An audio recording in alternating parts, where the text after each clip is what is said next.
오늘 본문은 우리가 너무나 잘 알고 있는 포도나무 비유입니다. 예수님께서는 이 본문을 통해서 내가 뭐라고 소개하고 있죠? 예수님께서 나는 뭐다? 참 포도나무다 라고 자기를 소개하고 계세요. 우리는 이 본문을 대할 때 이 본문 그 자체를 묵상하고 또 구절들이 의미하는 바를 살피는 것도 굉장히 중요하지만 이 비유의 말씀이 어떤 상황에서 선포되었는지 한 번쯤은 주의 깊게 생각해 볼 필요가 있습니다.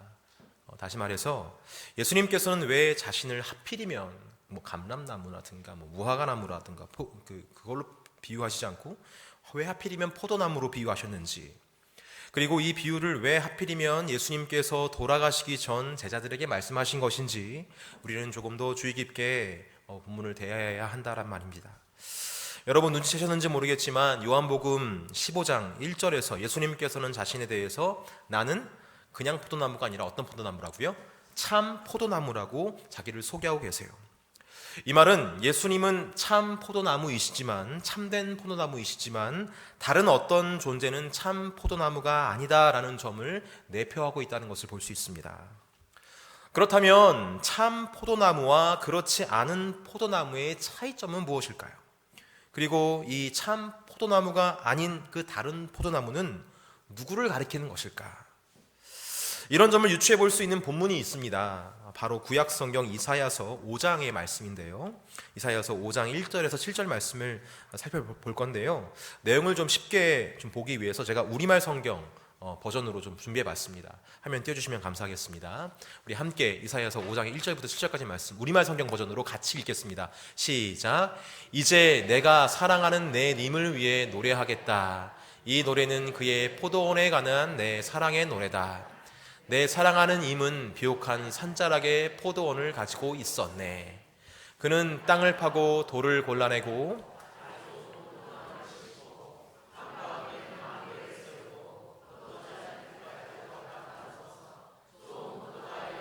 기다렸는데 들포도가 맺히고 말았네.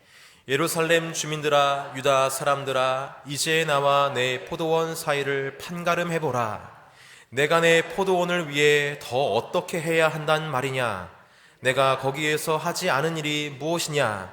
나는 좋은 포도 맺히기를 기다렸는데 왜 이렇게 들포도만 열렸느냐? 그러므로 이제 내가 내 포도원에 무엇을 할 것인가를 너희에게 알려주겠다. 내가 그 울타리를 걷어내 그곳이 망가지게 하겠다. 그 담을 헐어 내 그곳이 마구 짓밟히게 하겠다. 그곳을 황폐하게 버려두겠다. 가지치기도 하지 않고 김도 매주지 않고 가시나무와 찔레나무가 자라나게 하겠다. 내가 먹구름에게도 명령해 포도원 위에는 비를 뿌리지도 못하게 하겠다. 그렇다. 만군의 여호와의 포도원은 이스라엘의 집이며 그분의 기쁨이 되는 식물은 유다 사람들이다. 그분은 공의를 기대하셨는데 오히려 피 흘림만 있다니, 정의를 기대하셨는데 오히려 아우성만 있다니. 이 이사야 5장 말씀을 통해서 알게 되는 몇 가지 상황들이 있습니다. 하나님께서는 좋은 포도나무를 심고 그래서 그 나무에 좋은 열매가 맺어지기를 원하셨습니다. 그래서 그 포도나무를 열심히 가꾸시고 또 가꾸셨어요. 농부 되신 하나님께서. 하지만 추수 때가 되자 그 좋은 나무에 무슨 열매가 맺었다고 나와 있습니까? 들포도라고 나와 있는데요. 이 들포도라는 것은요, 먹지 못할, 수확해도 아주 그냥 이게 어떻게 할 수 없는 그런 포도가 열렸다는 것이죠. 그래서 하나님께서는 어떻게 하십니까? 한탄하십니다. 이거 어떻게 된 일이냐? 내가 도대체 좋은 나무를 심고 좋게 가꿨는데 도대체 왜 이런 게 생겼느냐라고 한탄을 하십니다. 그러면서 앞으로 그 포도원을 어떻게 하실지에 대해서 그 계획을 말씀하시죠. 그 포도원들 가운데 몇 가지 재앙을 내리겠다라고 말씀하시지만 한마디로 말씀하시면 심판하겠다라고 선언을 하십니다. 그러면서 더불어서 이 비유의 원래 의미에 대해서 밝히 말씀하시죠. 사실 포도원은 누구라고요? 이스라엘이고 그 나무들은 유다 사람들이다 라고 그 의미를 밝혀주십니다. 이 같은 말씀을 통해서 우리는 요한복음 15장에 대한 어느 정도의 정보를 얻게 됩니다. 첫째, 참 포도나무는 좋은 열매를 많이 맺는 포도나무를 말하고, 참 포도나무가 아닌 다른 포도나무는 열매를 맺어도 어떤 포도를 맺죠? 들포도, 그러니까 아무 쓸모없는 열매를 맺는 포도를 그냥 포도라고 하고, 참 포도나무는 좋은 열매를 많이 맺는 걸 말한다. 둘째로, 참 포도나무가 예수님이라면 참 포도나무가 아닌 다른 포도나무는 뭡니까? 이스라엘이고 그들의 종교 지도자들이었다라는 것을 이야기할 수 있는 것이죠. 저는 이런 진리를 대면하면서 곰곰이 이런 묵상을 해봤습니다. 참 포도나무 되신 예수님을 이 땅에 보내신 하나님의 마음은 도대체 무엇일까라는 거예요. 이사야 5장에 나와 있듯이 처음에 하나님께서 사람들에게 주신 좋은 것, 좋은 포도나무, 율법, 성막, 제사, 성전 등은 참 좋은 것이었습니다. 하나님 보시기가 정말 좋은 것이었어요. 그런데 그 좋은 것들을 가지고 그들은 어떤 열매를 맺었습니까? 나쁜 열매를 맺었다는 것이죠. 하나님께서는 모든 제사를 통해서 그들의 상한 마음을 원하셨지만 그들은 형식으로 하나님께 나아갔었고, 하나님께서는 모든 사람이 공의와 정의로운 나라에서 살길 원하셨지만 그들은 폭력과 분쟁으로 땅을 더럽히고 사람들을 피폐하게 만들고 차별을 두면서 여러 가지로 땅을 더럽혔다는 거예요. 이렇게 그들은 하나님께서 주신 좋은 것을 가지고 안 좋은 열매를 맺으며 그 땅을 채워가며 살아갔다는 것입니다. 그런데 하나님께서는 그런 패역한 백성들을 포기하지 않으시는 걸 볼 수가 있어요. 그들이 하나님이 좋은 것을 망친 적이 한두 번이 아닙니다, 여러분. 이게 이사야서에만 나온 것이 아니라 사실 창세기부터 말라기까지 보면 하나님께서 좋게 만들어 놓으시는 에덴 동산부터 시작해서 모든 가나안 땅도 마찬가지고 다 모든 것들을 망쳐놓는 것은 다 이스라엘 백성들이었어요. 하지만 그럼에도 하나님께서는 망쳐놓은 그들을 용서해 주시고 더 좋은 것을 포기하지는 않은 하나님의 모습을 우리는 성경에서 살펴볼 수가 있습니다. 물론 잠깐의 징계를 내리시긴 하지만 그 징계를 뒤로 하고 오히려 더 좋은 방법, 더 완전한 것, 나중에는 참 포도나무 되신 예수 그리스도를 백성들에게 보내셨다라는 것입니다. 저는 이런 일련의 과정들을 살펴보면서 좀 이해가 되질 않았어요. 인간적인 관점에서. 어째서 전능하신 하나님께서 이렇게 무모한 시도만 하시는 것일까? 왜 이렇게 참고만 계신 것일까? 한번 그냥 확 뒤엎어서 그냥 처음부터 다시 시작하는 건 어떨까? 이런 생각을 제가 하게 됐었어요. 만약 내가 신이라면 그렇게 할 텐데. 그러나 저는 이런 부분을 대하면서 하나님의 성품을 보게 됩니다. 하나님은 절대 그의 백성을 포기하지 않는 사랑과 인내의 성품을 가지고 계시다는 사실을 이 과정을 통해서 알게 된다는 것이죠. 세상은 우리를 포기하고 또 가족들마저도 나를 포기할 때가 있고 또 나마저도 나 자신을 포기할 때가 있습니다. 하지만 그에 반해서 하나님께서는 포기하지 않는다는 사실을 기억하시기를 바랍니다. 사랑하는 성도 여러분, 하나님은 우리의 유일한 대안이십니다. 믿으십니까? 세상을 살아가면서 세상에게 버림받고 친구와 가족들에게 버림받고 그래서 내 안에 좌절감과 거절감으로 충만해질 때 또 나 자신 스스로도 포기하고 싶은 마음이 들 때 여러분 주님을 바라보실 수 있는 저와 여러분들의 간절히 소망합니다. 이 세상 그 누구도 나의 실패를 보듬어 두지 않아요. 하지만 우리 주님께서는 내가 실패했더라도 완전한 대안을 가지고 다시 우리 곁에 찾아오시는 분임을 기억하시기를 바랍니다. 어떠한 일이 있어도 우리 안에 계신 주님을 소망 중에 바라보시며 주께 나올 수 있는 저와 여러분 되길 간절히 소망합니다. 이렇게 참 포도나무 되신 예수님을 바라보면서 그분을 우리에게 보내신 하나님의 아버지의 마음을 다시 한 번 더 제가 되새겨보기도 했지만 한편으로는 그럼에도 불구하고 참 포도나무 되신 예수님을 우리에게 보내셨는데 그럼에도 꿋꿋하게 하나님께 나아가지 않았던, 예수님을 통해서 하나님께 나아가지 않았던 당시 유대인들을 또한 보게 되었습니다. 그들은 자기를 구하러 오신 예수 그리스도가 자기 눈앞에 왔음에도 불구하고 그분의 말씀을 붙잡기는커녕 거절했죠. 그들은 예수님과 동시대에 있다는 특권을 누리면서 또 그분의 입에서 나오는 말씀을 정말 듣는 특권을 누리면서도 하나님께서 기뻐하시는 열매를 맺지 않았던 것을 보게 됩니다. 말씀이 중요했던 것은 알았던 것 같아요. 그래서 바리새인이나 서기관 같은 경우는요 정말 많은 말씀들을 묵상을 하고 연구를 했었죠. 하지만 그 말씀이 가리키는 예수 그리스도는 바라보지 못했던 것을 볼 수 있습니다. 다시 말해서 말씀을 연구하더라도 헛된 지식을 막 채워가면서 하나님께서 미워하시는 열매만 이렇게 나왔던 것을 보게 된다는 것이죠. 놀라운 사실은 이 모든 것들은 예수님을 옆에 두고도 그런 일이 벌어졌다는 사실입니다. 그래서 예수님께서 말씀하시는 거예요. 요한복음 15장 2절 말씀 우리 같이 읽겠습니다. 요한복음 15장 2절 말씀입니다. 같이 읽겠습니다. 시작. 무릇 내게 붙어 있어 열매를 맺지 아니하는 가지는 아버지께서 그것을 제거해 버리시고 무릇 열매를 맺는 가지는 더 열매를 맺게 하려 하여 그것을 깨끗하게 하시느니라. 아멘. 방금 우리가 읽은 개역 개정 본문에는 무릇 내게 어떻게 있어요? 붙어 있어 라고 번역되어 있는데요.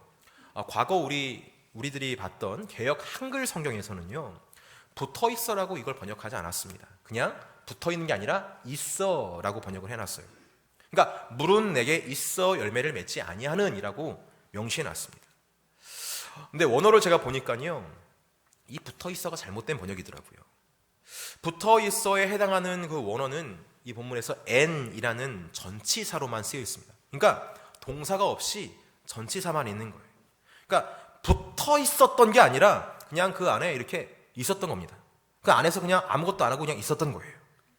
그러니까 개역 한글에서 번역했듯이 열매 없었던 사람들은 그냥 예수님 안에만 그냥 이렇게 있었던 거예요. 그러니까 여러분, 당시의 종교 지도자들이 그저 예수님과 동시대에 그냥 같이 있었던 것처럼, 그저 예수님께서 하시는 말씀이 선포되려는 그 자리에 그냥 있었던 것처럼, 그저 예수님과 함께 있었던 자들이 어떻게 했다고요? 열매를 맺지 못했다라는 것을 이야기한다는 것입니다. 여러분, 근데 단순히 그때 당시의 종교 지도자들만 그랬던 게 아니에요. 예수님의 제자 중에 가룟 유다도 마찬가지였습니다. 가룟 유다도 예수님과 함께 붙어 있는 것 같아 보였지만 그는 예수님과 함께 이렇게 하고 가만히 있었던 거예요. 그러니까 열매를 맺을 수가 없었던 것이죠. 여러분, 그저 예수님과 함께만 있으면 우리는 열매를 맺을 수가 없습니다. 그 이상의 뭔가가 필요해요. 교회에 나온다고 해서 예배를 드린다고 해서 다가 아닙니다. 여기에서 뭔가 더 하나가 있어야 한다는 것을 여러분 기억하시길 간절히 소망합니다. 그 이상이 뭔가요? 그 이상이 뭔가? 우리 4절 말씀을 같이 읽겠습니다. 4절 말씀입니다. 읽겠습니다. 시작. 내 안에 거하라. 나도 너희 안에 거하리라.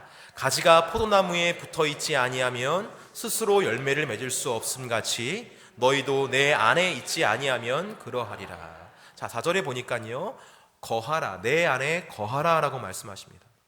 그러니까 언뜻 보면요, 안에 있는 것과 별반 차이가 없어 보여요. 안에 있는 것과 거하는 것과 그게 뭐야? 다 안에 있는 거잖아 라고 생각할 수 있는 거죠. 그런데 거하라 라는 것은 단순히 안에 있는, 다시 말해 동사 없이 전치사로만 존재하는 게 아니라 메노라는 동사가 쓰여져 있습니다. 메노. 이 메노는요, 머물러 있다, 체류하다 라는 의미가 있어요.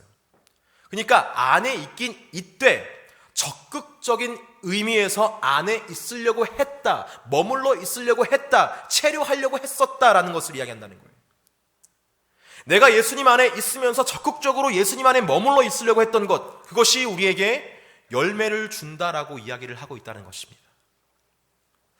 처음에 여러분께 그런 말씀을 드렸어요. 이 본문을 이야기하기 위해서 이 비유가 어떤 상황에서 선포된 것인지 알아야 한다라고 말씀드렸습니다. 오늘 본문의 이 포도나무 비유는 예수님께서 잡히시기 바로 직전에 제자들에게 하신 말씀이에요.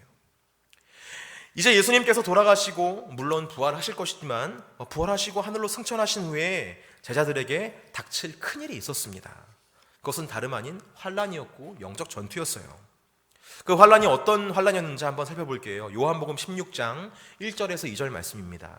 이 상황을 염두에 두고 예수님께서 말씀하신 거예요. 같이 읽겠습니다. 시작. 내가 이것을 너희에게 이름은 너희로 실족하지 않게 하려 함이니 사람들이 너희를 출교할 뿐만 아니라 때가 이를 때 물은 너희를 죽이는 자가 생각하기를 이것이 하나님을 섬기는 일이라 하리라. 예수님은 자신이 하늘로 승천하신 후에 엄청난 영적 전투가 생길 것이라고 예언을 하고 계시는 것입니다. 여러분도 아시다시피 제자들은 유대인이었습니다. 그들의 존재의 근본은 유대교로 꽉 차 있었어요. 그런데 유대교에서 어떻게 된다고요? 출교된다라고 얘기하고 있어요. 출교된다. 여러분, 이건 우리가 상상하는 것보다 훨씬 더 큰 형벌입니다.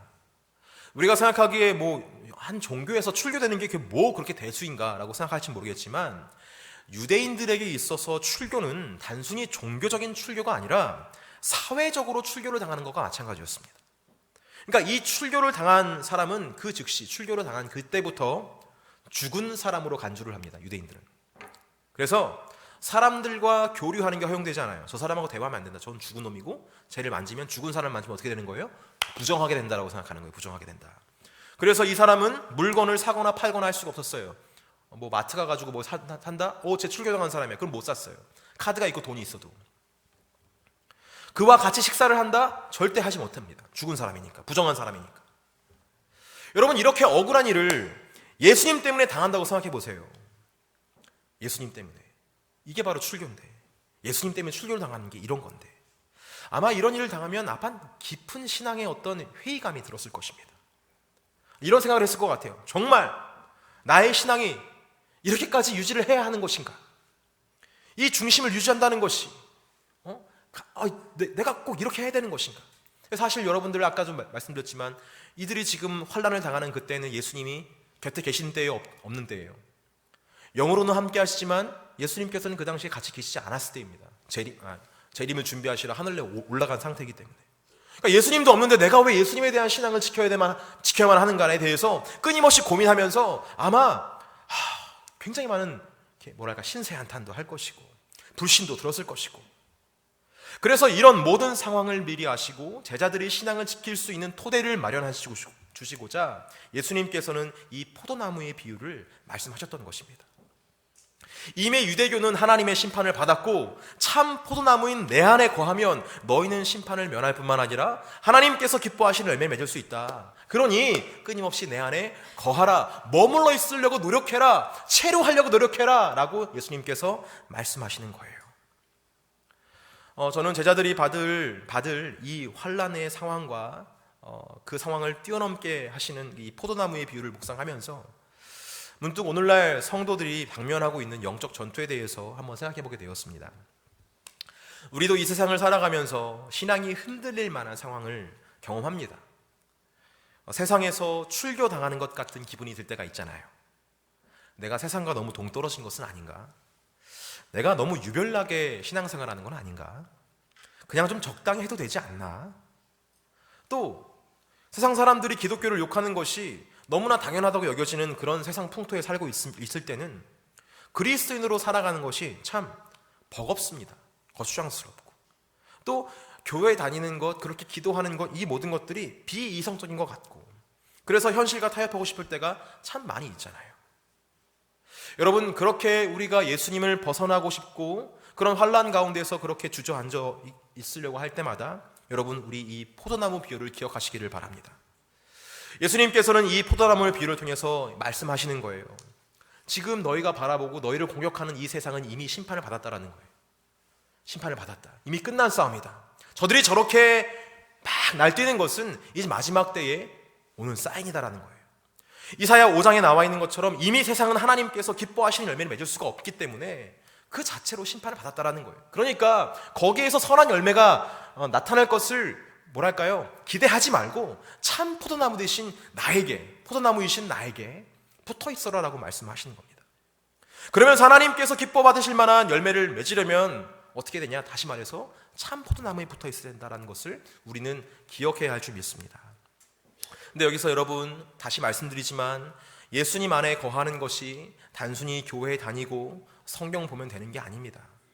예수님 안에서 적극적인 체류, 머물러 있음, 즉 환난이 오면 더 예수님 안에 거하려고 하는 몸부림이 있어야 되고, 불신의 생각이 들어오면은 더 예수님 안에 거하려는 몸부림이 또 우리 안에 있어야 되고, 죄악된 감정들이 나를 휘감을 때에도 우리는 더 예수님 안에 거하려고 하는 몸부림이 있어야 한다는 것을 이야기합니다. 사랑하는 성도 여러분, 어려우면 어려울수록 예수님 안에 더 적극적으로 거하실 수 있는 저와 여러분들이 간절히 소망합니다. 그것이 예수님의 뜻이고 오늘 본문이 쓰여진 목적이에요. 우리가 요한복음 15장을 자칫 잘못 보면 예수님께서 성도들에게 열매를 많이 맺으라고 닥달하시는 것처럼 들릴 수가 있습니다. 하지만 여러분, 예수님께서 우리에게 열매를 많이 맺으라고 말씀하신 적은 없어요. 여기 보면 뭔가 많은 선한 것을 요구하는 것 같아 보이지만 본문에는 유일한 명령이 등장합니다. 그것이 무엇입니까? 바로 예수님 안에 거하라는 거예요. 이 한 가지 명령밖에 없어요. 여러분, 우리는 잊지 말아야 합니다. 우리 스스로는 정말 좋은 열매를 맺을 수가 없다는 거예요. 어디에 의지해야만 좋은 열매를 맺을 수 있는 가지와 같은 인생이라는 거죠. 말라버린 가지와 같은 인생. 근데 이 가지가 어디에 접붙일 때? 참 포도나무 대신 예수님께 완전히 붙어 있을 때, 그때에 비로소 좋은 열매를 맺을 수 있다는 것입니다. 담임 목사님도 말씀하셨지만 요즘 미투 운동을 통해서 연일 터지는 뉴스를 대하면서 한 가지 생각은 분명해지더라고요. 역시 사람은 신뢰의 대상이 아니구나 라는 점을 더 깊이 깨닫게 됩니다. 우리가 일반적으로 살아가는 생활에서조차 이렇게 선한 것을 드러낼 수 없는데, 하물며 고난 중에서, 환난 중에서, 어려움 가운데서 어떻게 선한 것을 나타낼 수 있을까요? 어려운 일을 당했을 때 여러분 잘 생각해 보세요. 여러분 어려운 일을 당했을 때 어떻게 합니까? 우리는 본능적으로 움직여요. 본능적으로 모든 것을 멈춥니다. 어려운 상황 딱 겹치면. 그리고 혼자만의 어떤 그 장소로 가죠. 시간을 갖습니다. 그리고 나만의 방법으로 그 난간을 헤쳐가려고 머리를 돌리고 있어요. 이것은 어쩌면 우리의 본능과도 같은 그런 반응일 수 있습니다. 하지만 여러분 기억하십시오. 이런 본능, 나 혼자만의 시간을 갖고 다른 것을 의지하려고 하는 이 본능은 타락한 육체적인 반응이라는 사실을 기억하셔야 됩니다. 우리는 어려운 일이 있을 때마다, 이런 타락한 육체적 반응이 나올 때마다 포도나무의 비유를 기억하며 주님께 돌아가려고, 그 안에 거하려고 몸부림을 쳐야 한다는 거예요. 내 안에 선한 것이 나올 수 없다. 주님께로 돌아가자. 주님께 거하자. 이렇게 말입니다. 근데 여러분 생각해보면 이 거한다는 것만큼 쉬운 것 같으면서도 어려운 명령이 없습니다. 여러분 거하는 게 뭡니까? 단순히 거하면 되는 거예요. 거하면 돼. 한번 생각해보세요. 거하는 게 뭐예요? 거하는 게. 제가 무슨 설교 준비하면서 거하면 됩니다 뭐 말하는데, 거하는 게 뭐지? 라는 생각이 들 때마다 리스트가 별로 안 나오는 거예요. 그래서 말씀을 통해서 조금 더 제가 살펴봤습니다. 예수님 안에 거한다는 것은 무엇일까? 요한복음 6장 54절에서 56절 한번 읽어볼게요. 요한복음 6장 54절에서 56절 말씀 같이 읽겠습니다. 시작. 내 살을 먹고 내 피를 마시는 자는 영생을 가졌고 마지막 날에 내가 그를 다시 살리리니, 내 살을 먹고 내 피를 마시는 자는 내 안에 거하고 나도 그의 안에 거하리니. 내 살을 먹고 내 피를 마시는 자. 여러분 성만찬에 참여한다는 것은 예수님을 구주로 내 삶에 모신다라는 믿음의 고백입니다. 그러니까 아무리 어려운 일을 당하고 어떤 일을 당해도 예수님 안에 거하는 것은 무엇입니까? 내 삶에 예수님을 초대하는 것, 믿음으로 주님을 왕으로 모시는 것, 그것이 먼저 예수님 안에 거하는 삶임을 기억하시기를 간절히 소망합니다. 둘째로 예수님 안에 거한다는 것은요, 여러분 요한 1서 2장 24절 말씀 한번 읽어볼게요. 요한 1서 2장 24절 말씀 같이 읽겠습니다. 시작. 너희는 처음부터 들은 것을 너희 안에 거하게 하라. 처음부터 들은 것이 너희 안에 거하면 너희가 아들과 아버지 안에 거하리라. 거하는 방법이 또 나와 있습니다. 예수님 안에 거한다는 것은 두 번째로 예수님을 향한 믿음을 계속적으로 지켜나간다라는 것을 이야기해요. 우리 모두는 여러분 예수님을 향한 뜨거운 첫 믿음이 있습니다. 그렇습니까? 하지만 살아가면서 그 믿음과 열정이 어떻게 되어버립니까? 식어버릴 때도 있고 상실되어 버릴 때도 있고 그렇습니다. 하지만 여러분 우리는 그 믿음이 상실되어져 가는 것을 쉽게 생각하거나 이게 다 리듬이 있어 라고 생각하는, 그렇게 생각하시면 안 되는 거예요. 우리는 우리의 믿음이 꺾이는 것, 내려가는 것, 식어져 가는 것을 경계해야 됩니다. 왜냐하면 우리가 믿음을 지키지 못한다는 것은 그만큼 세상 것이 우리에게 들어왔다는 것을 이야기하고, 그렇다면 내 안에 처음에 내게 있었던 것은 다 빠져나갔다는 것을 이야기하기 때문에, 그만큼 내가 주님 안에 거하지 못했다는 것이기 때문에 여러분 그것은 당연한 것이 아니라 경계해야 될 거예요. 믿음이 빠져나가 세상과 타협하는 것을 스스로 경계하며, 그러면 그럴수록 말씀과 기도로 다시 한번 내 안에 주의 말씀과 주의 영을 초대할 수 있는 저와 여러분과 되길 간절히 소망합니다. 그리고 세 번째로 예수님 안에 거한다는 것은요, 요한복음 15장 10절 말씀 같이 읽어보겠습니다. 15장 10절 말씀입니다. 같이 읽겠습니다. 시작. 내가 아버지의 계명을 지켜 그의 사랑 안에 거하는 것 같이 너희도 내 계명을 지키면 내 사랑 안에 거하리라. 아멘.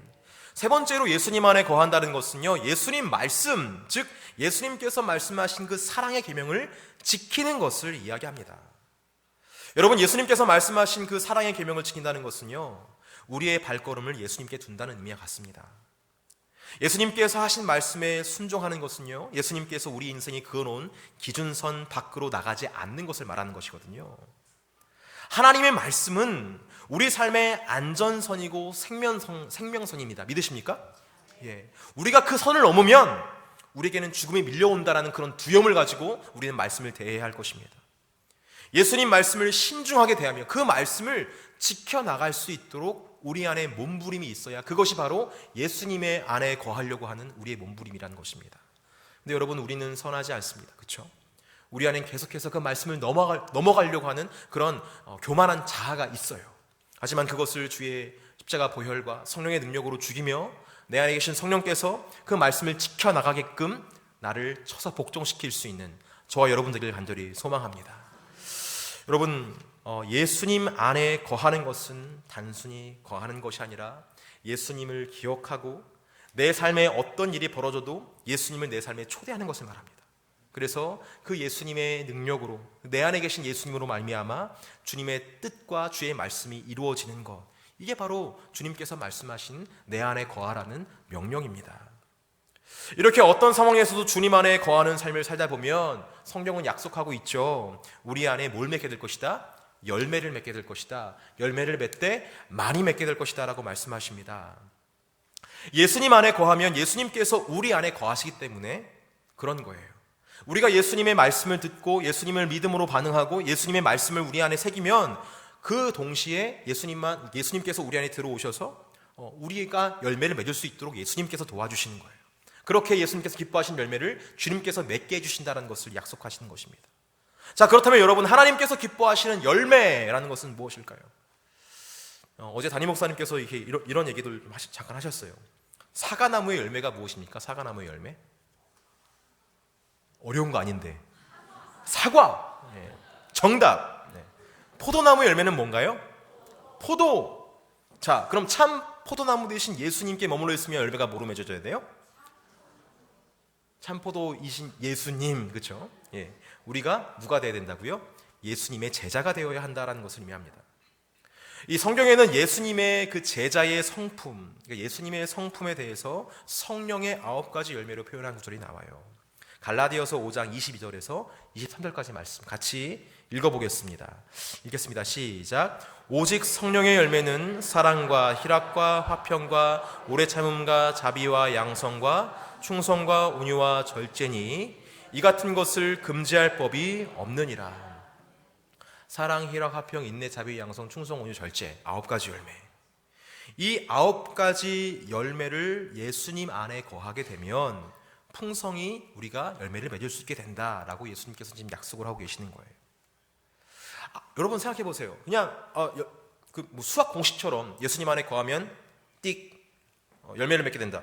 띡 그 열매는 사랑, 희락, 화평, 인내, 자비, 양성, 충성, 온유, 절제다. 이렇게 생각하면 여러분 굉장히 뭐랄까요? 식상합니다. 근데 이렇게 한번 생각해 보세요. 사랑할 수 없는 때에, 기뻐할 수 없는 때에, 그 환난의 때에 주님 안에 거했을 때 무슨 열매가 맺어진다는 거예요? 아무리 힘든 일이 있어도 우리가 주님 안에 거하면 어떤 일이 벌어진다는 것입니까? 우리 안에 사랑할 수 있는 힘이 생기고 기뻐할 수 있는 능력이 생기고 누군가 갈등이 있어도 주님 안에 거하면 그와 화목할 수 있는 관계가 회복되어지고 모든 일을 오래 참을 수 있게 되며 용서할 수 있게 되고 선한 일을 할 수 있게 되고 온유할 수 있게 되고 육체의 정욕을 절제할 수 있게 되는 그 놀라운 능력이 열매로 맺어지게 된다. 어떻게 했을 때요? 예수님 안에 적극적으로 거했을 때 그런 일이 벌어진다는 것입니다. 여러분, 예수님 안에 거하시길 간절히 소망합니까? 예수님 안에 거하셔서 이런 귀한 열매를 맺어갈 수 있는 여러분 되시길 간절히 소망합니다. 어려움 가운데 있을지라도 그것을 두려워해서 우리 멋대로 참 포도나무 대신 예수님께 붙어있는 것이 아니라 다른 것을 의지하려고 한다면 여러분 절대로 열매를 맺을 수가 없습니다. 여러분 그것을 기억하시고 어려운 일이 있더라도 환난 중에 있더라도 주님이 느껴지지 않는 그 상황 속에서라도 우리는 믿음을 다하여 함께 힘써서 주님 안에 거해야 할 줄 믿습니다. 참 포도나무 되신 예수님, 여러분 예수님께서 참 포도나무가 되신다는 사실을 기억하셔야 돼요.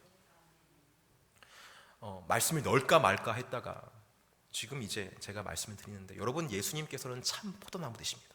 그러니까 예수님께 붙어있는 사람은 열매를 맺는다는 걸 못 맺는다는 거예요. 반드시 열매를 맺는다라는 것입니다. 열매를 못 맺으면 그거는 누구 잘못인 거예요? 내 잘못이에요? 예수님 잘못이에요? 내 잘못인 거예요. 왜? 예수님은 참 포도나무 되시거든요. 내가 제대로 붙어있지 못했기 때문에 열매가 맺어지지 않는 거예요. 그러니까 우리는 이 상황 가운데에서 참 포도나무 되신 예수님을 기억하고 믿으면서 한편으로는 지금 상황 가운데 열매가 없다, 기쁨이 없다, 행복이 없다, 찬미가 없다, 화평이 없다라고 한다면 예수님을 원망할 것이 아니라 지금 예수님과 나와의 관계를 한번 점검해 봐야 한다는 것입니다. 근데 여러분 잘 보세요. 삶의 변화가 없으면 사람들은 교회를 떠나게 됩니다. 떠나게 돼요. 근데 저는 항상 그 사람이 교회에 떠났다라고 생각을 했어요. 근데 오늘 포도나무의 비유를 보면 하나님께서 뭐라고 하십니까? 농부시다라고 말씀하세요. 잘라버리시는 거예요. 왜? 하나님께서는 참 포도나무를 보존할 역할을 하고 계시거든요. 그 나무에서 열매를 맺지 못한다? 안 돼. 잘라버리신다는 거. 여러분, 우리가 신앙생활을 잘못하면서 열매를 맺지 못하는 가운데 있다면, 아까 말씀드린 그 성령의 9가지 열매를 맺고 있지 못하다면 그것을 여러분은 아주 잘못된 것이라고 생각하시며 주님 안에 거하시기를 간절히 축복합니다. 그렇게 주님 안에서 많은 열매를 맺어가며 하나님께 칭찬받는 삶, 그리고 하나님의 그때를 준비할 수 있는 저와 여러분 되어 하나님을 기뻐하게 할 수 있는 복된 주의 성도들을 간절히 소망합니다.